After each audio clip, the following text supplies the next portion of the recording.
بيقول إن الفنانة شريهان هي خالة طليقك أبو بناتك.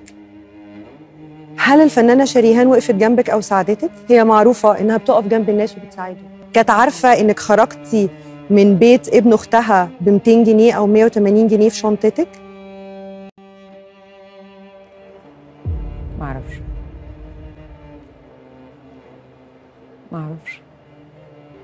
ما تعرفيش؟ أمال مين اللي عارف؟ اعرفي انت، قابليها، استضيفيها وبيسأليها. معرفش يا منى، معرفش. دي إجابة أنا أفهم منها يعني رضوى الشربيني ست جدعة وجريئة، لو حد وقف جنبها هتطلع أول واحدة تقول فلان وقف جنبي. لجأت لها؟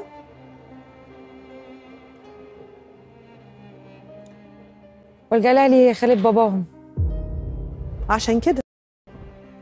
عشان كده أنا لجأت لربنا سبحانه وتعالى، وربنا سبحانه وتعالى كان رحيم بيا أنا وبناتي، وده يكس.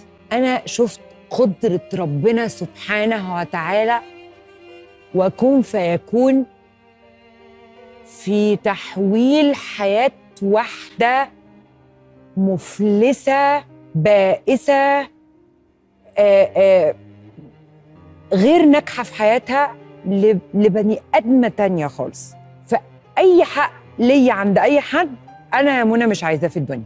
أنا واحد كنت بتمنى الموت آخر كام سنة من حياتي من شدة اليأس والفشل.